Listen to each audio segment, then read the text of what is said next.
Joining us now for more on all of this is Pavlo Bandriwsky, president of the Ukrainian Congress Committee of America. Pavlo, it's good to have you. Thank you for the time. Thanks for me. What do you want to hear from the president tonight? Well, what I want to hear, first of all, is a no-fly zone.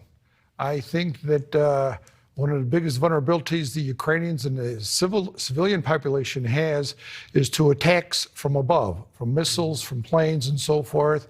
And if they can close the skies, the Ukrainians have a fighting chance. That seems unlikely, though, Pavlo, right? I mean, we've heard that that's not a possibility. And as you and I were discussing just a minute ago, this is part of the frustration, I'm sure, on your end, watching this without someone coming to physically help. Well, you know, Ukrainians have been at war with Russia for 8 years now. So this isn't something that just flared up in the last week or a few days. This has been an ongoing problem. The fact of the matter is, we've been calling for stronger action from the U.S. and allies for a long, long time. And now we need to stop innocent lives being lost. How hard was it for you, Pavlo, to see this video today, the airstrikes in Kharkiv, where they targeted a government building and the opera and the ballet theater and Freedom Square? Well, the awful thing about it is there were civilians moving around there, people walking, cars driving.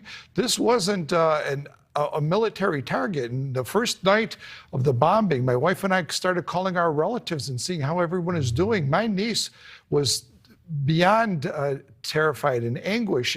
She was in fear for her children, who are completely terrified because they could hear bombs going off outside, and they live all the way in Western Ukraine. They live not far from Poland. So what happened in Kharkiv was awful. Yeah. How would you describe your emotions right now, Pavlo? I mean, disbelief? Is it anger? Is it despair? What would you say? Well, it's not disbelief, because we've known what kind of evil person Putin is, you know, right along. So it doesn't really come as a surprise. What we're seeing is 18th century barbarism going on in the 21st century. Frustration probably comes to the top of the list, you know, that more should be done, and it should be done quicker. That, I think, is really where we really need to put our focus on. As hard as this is to watch, do your countrymen, do you think, have a chance? I mean, we know they're up against an awful lot with the Russian army. And there's a convoy 40 miles long waiting to head into Kyiv. Where do you think it ends?